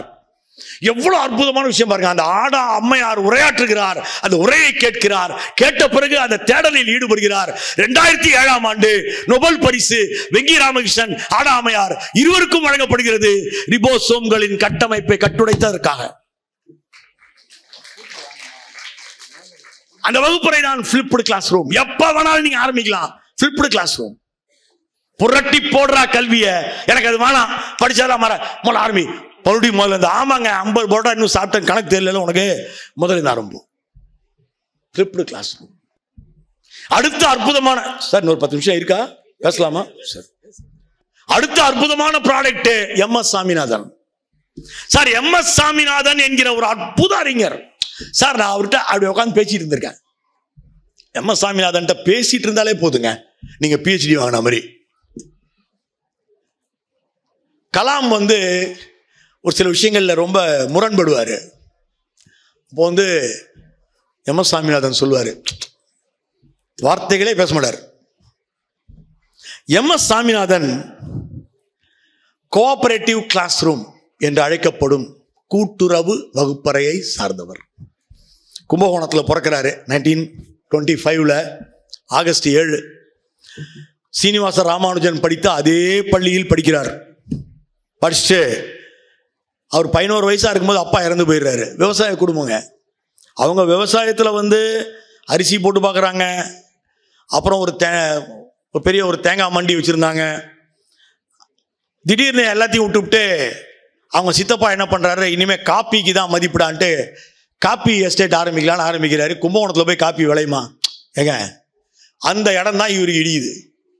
பெரிய லாஸ். இதுக்கு நடுவில் கல்கத்தாவுக்கு போன அவங்களோட இன்னொரு குடும்பம் அங்கே பஞ்சத்தில் பட்டினியிலேயே இறந்து போகிறது. இதெல்லாம் பார்த்துட்டு நொந்து போய் ஜுவாலஜி எடுத்து படிப்போன்னு எடுக்கிறாரு. கேத்தலிக் லிட்டில் ஃப்ளவர் ஸ்கூல்னு ஒன்று கும்பகோணத்தில் இருக்குது. என்னை கூப்பிட்டுருந்தாங்க. அந்த ஸ்கூலில் லைப்ரரியில் ஒரு சேர் வச்சுருக்காங்க, MS சாமிநாதன் சேர் அப்படின்னு. அவங்க வீட்டிலேருந்து எடுத்துன்னு வந்தீங்களான்னு கேட்டேன். இல்லைங்க, இந்த சேரில் உட்கார்ந்து தான் இந்த லைப்ரரியில் ஒரு புத்தகம் படிப்பார் என்று போட்டிருக்கிறார். வாசிப்பின் மகத்துவத்தின் இன்னொரு மனிதர் MS சுவாமிநாதன். அவரு விவசாய கல்லூரிக்கு போய் கோயம்புத்தூர்ல GD நாயுடு அவர் இருந்த அதே இடத்துல போய் ஜாயின் பண்ணி விவசாயம் தான் படிக்கிறது முடிவு பண்றாரு. ஏன் நம்ம ஊர்ல காப்பி விளையல? ஏன் நம்ம ஊர்ல விளையிற அரிசி விலை போக மாட்டேங்குது? ஏன் நம்ம விவசாயிகள்லாம் அப்படி சாவுறாங்க? உணவு பற்றாக்குறைங்கிறான், அதுன்றான் இதுன்றான். போய் ஜாயின் பண்றாரு. அதுக்கு முன்னாடி BSc ஜுவாலஜி தான் படிக்கிறாரு. இவரை போலவே விவசாயத்தின் மாமனிதராக இருப்ப இன்னொருத்தர் யாரு? நம்மாழ்வார். நம்மாழ்வாரும் MS சுவாமிநாதனும் 2 கைகள், 2 வேற வேற ரூட்டு தான் வேற. 2 பேருமே உழைத்தது நம்முடைய உணவு முறைக்காகத்தான். அப்போ கோஆபரேட்டிவ் லேர்னிங்னா என்ன? நீங்க பாத்தீங்கன்னா நம்மாழ்வார் விவசாயிகளோடையே இருந்துருவார். எம்.எஸ். சுவாமிநாதன் அப்படிதான். விவசாயிகளோடு கூட்டு சேர்ந்து தன் கல்வியை உருவாக்கி கொண்டார். கூட்டுறவு கல்வி முறை. கர்ட் லெவின் என்கிற ஒரு உளவியலாளர் ஜெர்மனியில் கண்டுபிடித்தது. Action based. காந்தி சொன்னது போல மனசா வாச்சா கர்மனா 3ஐயும் ஒன்றிணைக்கும் கல்வி. உங்களுக்கு வாழ்க்கையும் தெரிய வேண்டும், வேலை செய்து சம்பாதிக்க தெரிய வேண்டும், ரொட்டி சுடவும் தெரிய வேண்டும். இதுதான் காந்தியினுடைய கல்வி. நாய் தாலிம். அதைத்தான் எம்.எஸ். சுவாமிநாதன் தன் வாழ்க்கையில் கடைபிடித்தார். புதிய அரிசி ரகங்களை உருவாக்கும் முறையை பிடெக் படிச்சுட்டு வந்து அறிமுகப்படுத்துகிறார் எம்.எஸ். சுவாமிநாதன். புதிய கோதுமை வகைகளை அறிமுகம் செய்கிறார். இந்தியாவினுடைய விவசாய புரட்சியின் பொழுது அவர் மீது எங்களுக்கு சில வருத்தங்கள் உண்டு. இந்தியாவின் விவசாய புரட்சியின் பொழுது அடிப்படை விவசாயத்தில் இருந்து நம்முடைய கால்நடைகளை புறம் தள்ளிவிட்டு டிராக்டரை அறிமுகப்படுத்தி விட்டார் என்கிற வருத்தம் எங்களில் சிலருக்கு உண்டு. ஆனால் இந்த புதிய ரகங்கள் வந்ததால் விளைச்சலினுடைய அதீத பெருக்கத்தின் மூலம் இந்தியாவில் பட்டினி சாவுகளை நிறுத்தியவர் எம்.எஸ். சுவாமிநாதன். நான் கடலூரிலிருந்து வருகிறேன். கிட்டத்தட்ட இந்த திருப்பூரில் இந்த புத்தக திருவிழாவில் உங்களை எல்லாம் சந்திப்பதற்கு 1000 மைல் தள்ளி இருந்து நான் இங்கு வந்திருக்கிறேன். எங்க ஊர்ல சுனாமி தாக்குகிறது 2004. எங்க ஊருக்கு பேர் என்ன தெரியுங்களா? மல்லாக்கோட்டை மாவட்டம். வேர்கடலை விளையலனா எங்க ஊரே காலி. கடல் நீர் உள்ளே வந்து விட்டது சுனாமியின் பொழுது. நான் அப்போ ககன்தீப் சிங் கலெக்டரு. எங்கள் ஊருக்கு வந்து ஸ்பெஷல் ஆஃபீஸராக இறையன்பு எல்லாம் போனால் போய் பார்த்தா அந்த விவசாய நிலங்கள் பூரா எல்லாமே கடலாகவே ஆயிடுச்சு. இனிமேல் விளையாது. அந்த மக்கள் என்ன பண்ணுவாங்க? இனிமேல் விளையாதுன்னு கேட்டுட்டே 5-6 பேர் தற்கொலை பண்ணிட்டான். அப்போ எங்கள் முன்னால் வந்து நின்ற மனிதர் தான் அன்பு தோழர் நம்மாழ்வார். சார் பிடெக் படித்தவர். நான் இப்போது அறிமுகப்படுத்துவது யார் அறிமுகப்படுத்துவது? எம்.எஸ். சுவாமிநாதனையா நம்மாழ்வாரையா? நாம் இப்போது அறிமுகப்படுத்துவது கூட்டுறவு கல்வி முறையை, கூட்டுறவு வகுப்பறையை, தி கொலாபரேட்டிவ் கிளாஸ் ரூம், தி கொலாபரேட்டிவ் லேர்னிங். அப்போது விவசாயிகளோடு வந்து தங்கினார். அவர் வந்து பிடெக் முடித்தவர். யாருங்க? நம்மாழ்வார். நல்லா நான் வச்சுங்க. நம்மாழ்வார் படத்தை நம்ம ஆளுங்க எப்போவுமே பெரிய தாடியோட சட்டையெல்லாம் இல்லாமல் போடும். Is an engineer. பிடெக். அதுவும் பிடெக்னா எப்படி சார்? அங்கே வந்து கிட்டத்தட்ட 150 ஏக்கர் நிலம் சார். அந்த நிலத்தில் அந்த மண்ணை எடுத்து, அந்த மண் செத்து போச்சுங்க, அதற்கு உயிர் கொடுத்து வேற என்ன பயோடெக்கோட வேலை? பயோடெக்கோட வேலையை அதான்யா.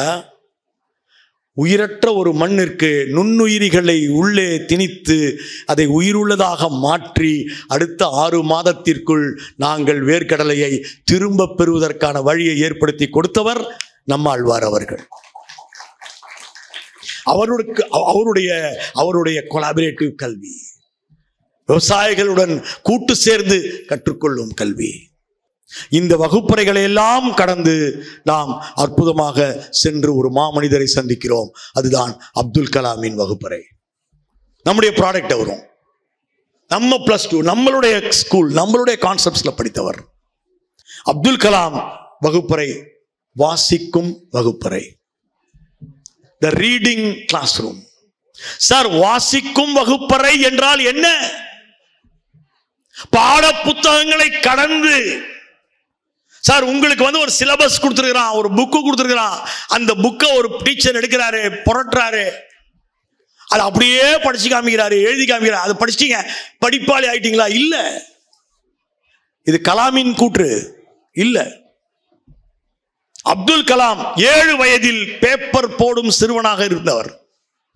எல்லாரும் சொல்றாங்க பேப்பர் போடுவாரு, பேப்பர் போட்டாரு, ஊர் முழுக்க போய் அப்புறம் தான் கஷ்டப்பட்டு வளர்ந்தாரு. சார், பேப்பர் போட்ட அப்புறம் என்ன நடந்துச்சு?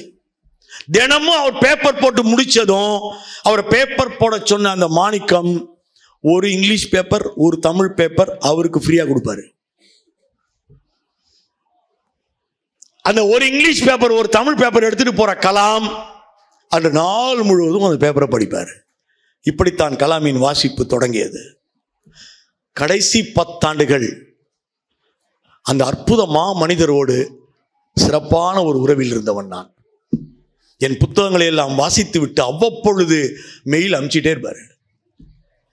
அந்த கலாமினுடைய வாசிப்பினுடைய உச்சம் என்ன என்பதை நான் நேரடியாக தரிசித்திருக்கிறேன். அதையும் இங்க சொல்ல போகிறேன். அந்த மாணிக்கம் சின்னதா ஒரு லைப்ரரி வச்சிருக்காரு. கலாம் பள்ளி நேரம் போக அந்த லைப்ரரியில தான் இருப்பாரு. ஒரு மீடியாக்கர் ஸ்டூடெண்ட். சென்ட் ஜோசப்ஸ் கல்லூரி திருச்சியிலே சென்று அவர் கல்வி கற்ற பொழுது வகுப்பறையை விட நூலகம் அவருக்கு பெரிதாக இருந்தது. ஸ்காலர்ஷிப் வாங்கி கொண்டு அவர் MITக்குள் நுழைகிறார். இஸ்ரோவுக்கு நுழைய வேண்டும் என்கிற ஒரு உத்வேகத்தை கொடுத்தது அவருடைய லைப்ரரியில் அவர் எடுத்து படித்த ஒரு ஜர்னல். அதான் நம்ம பசங்களுக்கு ஜர்னலும் வாங்கி தர வேண்டும் என்று நான் சொல்வேன். ஆய்வு இதழ்களும் படிக்கணும். அதன் மூலியமா விக்ரம் சாராபாய் அவரை இஸ்ரோவோடு இணைக்கிறார். வாசிப்பு தொடர்கிறது. எத்தனை மொழிகளில் கலாம் வாசித்தார்? தமிழ் மொழி. தமிழ் மொழியின் தீராத காதலர் கலாம்.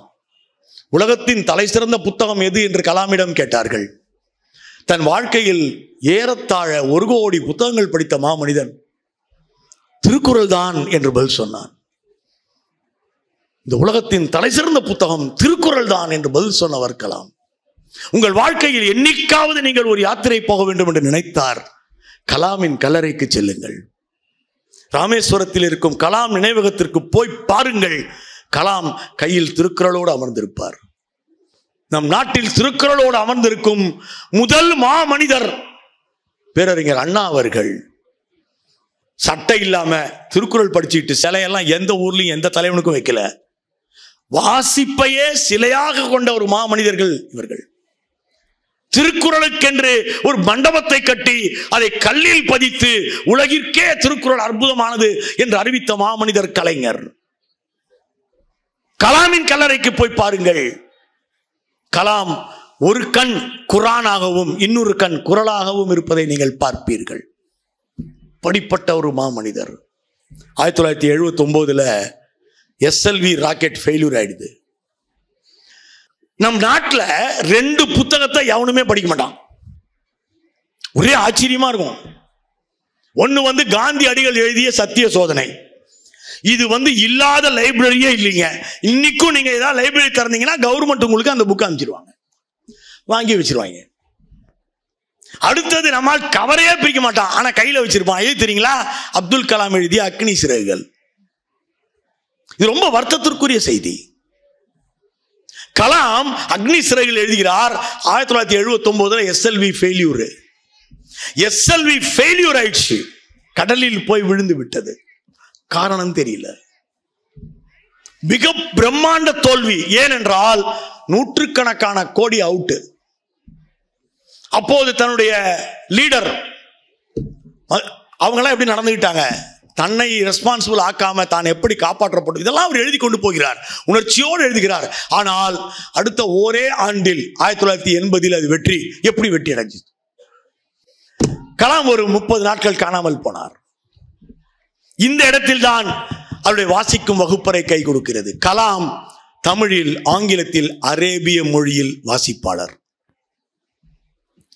கலாம் ராக்கெட்டுகள் எங்கிருந்து வந்தன என்று பரிசோதிக்க தொடங்கினார். ஜெர்மன் தேசம் 2ஆம் உலக போரின் போதுதான் ராக்கெட்டுகளை உருவாக்கியது. V2 ராக்கெட் என்று பெயர். ஆனால் அந்த V2 ராக்கெட்டுகள் எங்கிருந்து வந்தன? கொடார்டு என்கிற ஒரு மனிதரிடம் இருந்து வந்தன. கொடார்டுக்கு ராக்கெட் எங்கிருந்து வந்தது? காங்கிரீவ் ராக்கெட் என்று அழைக்கப்படும் இங்கிலாந்து நெப்போலியன் போரின் போது அதை ஒன்றில் எடுத்துக்கொண்டு போய் அதை வைத்து செய்தது. காங்கிரீவுக்கு எங்கிருந்து ராக்கெட் வந்தது? அங்குதான் கலாம் அசந்து போனார். இந்தியன் மைசூர் வார் என்கிற மைசூரில் நடந்த பிரிட்டிஷ்காரர்களுக்கும் மைசூர்வாதிகளுக்கும் நடந்த யுத்தத்தில் திப்பு சுல்தான் தான் உலகின் முதல் ராக்கெட்டை ஏவுகணையாக வீசுகிறான் என்பதை அவர் கண்டுபிடிக்கிறார். அடுத்த நாள் அவர் மைசூர் பேலஸ்ல இருக்காரு. மைசூர் பேலஸ் லைப்ரரியில் தொலாவுகிறார். அந்த காலத்து புக்கு ஒன்று, பாதி பாழடைஞ்ச புக்கு ஒன்று கிடைக்குது அரபிக் மொழியில. அந்த புக்கு தான் எப்படி அந்த ராக்கெட்டை செய்ய வேண்டும் என்பதற்கான வழிமுறை புத்தகம். திப்பு சுல்தான் காலத்தில் அவருடைய தளபதிகள் உருவாக்கிய புத்தகம். அரபிய மொழியில் கலாம் அதை வாசிக்கிறார். புத்துணர்ச்சியோடு இஸ்ரோவுக்கு திரும்புகிறார். அந்த ஃபியூவல்ல நைட்ரேட்டை சேர்க்கணும் என்பதை புரிந்து கொள்கிறார். நைட்ரேட் இணைக்கப்படுகிறது. SLV வெற்றி அடைகிறது. ஜப்பான் தோற்கிறது. பிரான்ஸ் தோற்கிறது. நீங்க பார்த்தீங்கன்னா வேடிக்கையா இருக்கும். ஜெர்மன் தோற்கிறது. அப்போது வெற்றி அடைந்தது 3 நாடுகள். இந்தியா 4வது நாடாக தானே செய்த தன் மண்ணில் உருவான ஒரு ராக்கெட்டை நெஞ்சை நிமிர்த்தி கொண்டு விண்ணிற்கு அனுப்பி அசத்தியது என்றால் கலாமின் வாசிப்பு தான் மிக மிக முக்கியம் என்பதை நாம் நினைவில் கொள்ள வேண்டும். இந்த கலாம் எங்க ஊருக்கு வராரு. மதிப்பிற்குரிய விவேக் அவர்கள் 1,00,000 மரங்களை, நடிகர் விவேக், நான் மிகவும் மதிக்கின்ற நல்ல மனிதர்களில், மனிதாபிமான மிக்க தலைவர்களில், சிறப்பான நடிகர்களில் ஒருவர். 1,00,000வது மரத்தை நடுவதற்கு கடலூரை தேர்ந்தெடுக்கிறார். ஏன்னா நாங்கள் ரொம்ப பாதிக்கப்பட்டிருக்கிறோம் சுனாமியில், நிறைய மரம் அவுட்டு. அந்த 1,00,000வது மரத்தை நடுவதற்கு வந்த கலாம் அது வரும்பொழுது செக்ரட்டரி முதலாளே ஃபோன் பண்ணிட்டார். சார் உங்களை வர சொன்னார் சார் அப்படின்னு. நீங்கள் அவ்வளோ ஈஸியாக போயெல்லாம் ஒருத்தர் கூப்பிட்றாருன்னா, அதுவும் அவர் கூட்டப்புறம் என்ன இருக்கு போயிடுவோம்.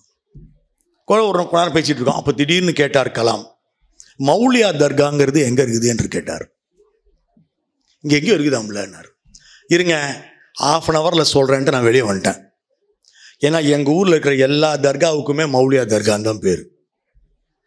மௌலியாக்கள் என்பவர்கள் யார்? அரபிய மொழியை சொல்லிக் கொடுக்கும் ஆசிரியர்கள். அவங்க இருக்கிற தர்கா தான். திரும்ப போய் அவர்கிட்ட போய் அப்படியே நிற்கிறேன், கண்டுபிடிக்க முடியலன்னாரு. அவருக்கே உண்டான ஸ்டைல், கண்டுபிடிக்க முடியல இல்லைங்கய்யா, அதாவது அப்படின்னாரு.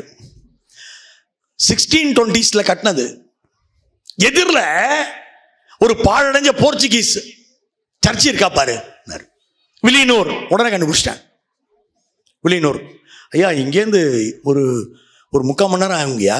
போவோம். ஐயா நீங்கள் மரம் நடணுங்கய்யா, உங்களுக்கு விழா இரு சார். அப்படியே செலுத்து போய் நான் நிற்கிறேன். எதுக்காக அந்த தர்காவுக்கு ஒரு போகணுங்கிறாரு. இந்த நாட்டின் முன்னாள் ஜனாதிபதி, அப்போ ஜனாதிபதி இல்லை. அப்போ தான் நாங்கள் ஈரோடு புத்தக திருவிழாவில் அவரை சந்திச்சுட்டு இங்கே வந்திருக்கிறோம். தன்னுடைய பாடி கார்ட்ஸ் எல்லாம் கூப்பிட்டாரு. we are now going to வில்லியனூர்னாரு. இட்ஸ் நாட் பாசிபிள்னா, நீங்கள் அங்கே போகணுன்னா ஏற்கனவே போய் அதெல்லாம் க்ளீன் பண்ணி இந்த வெள்ளையாக ரவுண்டாக அடிப்பாங்கல்ல, அதெல்லாம் அடித்து பெரிய வேலைங்க. என்னங்க நீங்கள் இந்த மாதிரி உங்களுக்கு தெரியல. அப்போ தான் நான் நினச்சேன், நம்மளாக இருந்தால் ஒரு ஷேர் ஆட்டோவில் ஏறி சும்மா டர்ற ஒரு ரவுண்டு கலாமோட இடத்துல நினச்சி பார்த்தேன். ஐயோ பாவையா, நிஜமாவே அவர் ஒரு ஜெயிலில் தான் இருக்கார். அப்புறம் என்ன பண்ணுவார்? கலாமோட நல்ல பழக்கம் என்ன தெரியுங்களா? மெய்காவலர்கள் கொண்ட தன் முழு குழுவையும் உட்கார வச்சு டீ சாப்பிடுவார். அவர் ஒரு தேநீர் மனிதர். டீ சாப்பிட்டுக்கிட்டு எப்போ போகிறோம், டீயை சாப்பிடலாம்னுங்க அப்படியே பார்த்து, சரிங்க ஐயா ஏற்பாடு பண்ணுறேன் அப்படின்னு அடுத்த செகண்ட் எழுந்து நின்று அப்படிங்கிறார். அடுத்த 1/2 மணி நேரத்தில் கலாம் அங்கே வந்து விட்டார். கலாமுக்கெல்லாம் 20 நிமிஷம் தான் ஆகும், எங்களுக்கு தான் 3/4 மணி நேரம். ஏன்னா ரோட பூரா நிறுத்திடுவான், எல்லாத்தையும் நிறுத்திடுவான்ல. அவர் வந்து ஆம்புலன்ஸை விட ஸ்பீடு. ஏன்னா இசட் செக்யூரிட்டி. அவரு கூட உட்காந்து பின்னாடி ஒரு கார்ல நாங்கெல்லாம் போறோம், பறக்குது. 20 நிமிஷம் அங்கே இருந்துட்டோம். எனக்கு ஒரு பயம், தப்பா போயிடுமோ. நான் ஒருத்தரை கூட்டு போயிட்டு அங்கே போனால் அதுக்குள்ளே எங்கள் தோழர்கள்லாம் வந்துட்டாங்க. இதான்ப்பான்ட்டான். அவர் அங்கே போய் இறங்கினாரு. உள்ளே போறாரு. ஒரு குழந்தையை போல பெரிய கோட் போட்டிருப்பாரு, நீங்கள் பார்த்துருப்பீங்க. அந்த கோட்டோட கீழ் பாக்கெட்டில் நான் செல்லு வச்சிருக்கேன். அவர் வந்து அந்த பாக்கெட்லேருந்து அப்போ தான் ஒரு புக் எடுக்கிறாரு. சார், ஒரு புத்தகம் மனிதனை என்ன செய்யும் என்பதற்கு கலாம் ஒரு உதாரணம். அந்த புக்கு சிவாஜி கோன் ஹோத்தா ஹே என்று பன்சாரே எழுதிய புத்தகம். அதை நாங்கள் பாரதி புத்தகத்தில் போட்டிருக்கிறோம் தமிழ்ல. அந்த புத்தகத்தை கையில் எடுத்தார். 62ஆம் பக்கத்தில் இந்த இடம் தான் என்றார். வரலாறை படித்து விட்டு வரலாறுக்குள் நுழைகிறார். தர்கா இங்க இருக்குது, எதிரிலேயே சர்ச்சு, இந்த இடமா தான் இருக்கணும் அப்படின்னு ஒரு இடத்துல போய் நிக்கிறாரு. நின்றுட்டு எல்லாரையும் கூட்டு உட்கார வச்சிட்டார். இந்த இடத்துல என்ன நினைச்சு தெரியுமா? இங்க வீர சிவாஜி வந்திருக்கிறார் என்று அறிவிக்கிறார். சிவாஜி இது வழியா வந்திருக்கிறான், இங்க பாக்குறான், இங்க ஒரு இது போட்டு 2 பேர் உட்கார்ந்து இருக்காங்க. எதிரில இருந்து சர்ச்சு பாதிரியாரு, இங்க இருக்கிற மௌலியா, இவங்க 2 பேரும் உட்கார்ந்து டீ சாப்பிட்டு இருக்காங்க. சிவாஜி வந்து பார்த்துட்டு ஆடி போயிட்டான். கத்தியை உருவி கொண்டு வருகிறான் சிவாஜி. சிவாஜி அவர்கள் இருவரையும் பார்த்து சொல்கிறான், நீங்கள் இருவரும் மாற்று மதத்தவர்களாயிற்றே, நீங்கள் எப்படி ஒன்றாக உட்கார்ந்திருக்கிறீர்கள்? ஏதாவது சதி செய்கிறீர்களா என்று கேட்கிறான். புன்னகைத்துக் கொண்டே மௌலியா சொன்னாராம், கலாம் சொன்னார், மகனே, நீ யார் என்று எங்களுக்கு தெரியும், புரிந்து கொள், ஆத்திரப்படாதே. நீ வானவில்லை பார்த்திருக்கிறாயா? 7 வண்ணங்கள் கொண்டது வானவில். ஆனால் உனக்கு தெரியுமா, இந்த 7 வண்ணங்களும் எங்கிருந்து வந்தது? ஒரு ஒற்றை ஒளியிலிருந்து வந்தது. அந்த ஒற்றை ஒளிதான் ஆண்டவன். 7 மொழியும் விதவிதமான மதங்களை பொறுத்தவை. அனைத்து மதங்களும் சென்று சேரும் இடம் அந்த வெள்ளை ஒளிதான் மகனே, புரிந்து கொள் என்று மௌலியா சொல்லுகின்றான். கத்தியை உள்ளே போட்டுவிட்டு சிவாஜி மண்டி எடுக்கிறான். பிறகு குதிரையை எடுத்துக்கொண்டு விருட்டென்று போய் விட்டான். கலாம் அந்த புத்தகத்தில் இருந்து மேலும் 2 வரி படித்து காட்டினார். அதன் பிறகு சிவாஜி எக்காரணம் கொண்டும் வீர சிவாஜி மதங்களை தூசப்படுத்தவில்லை.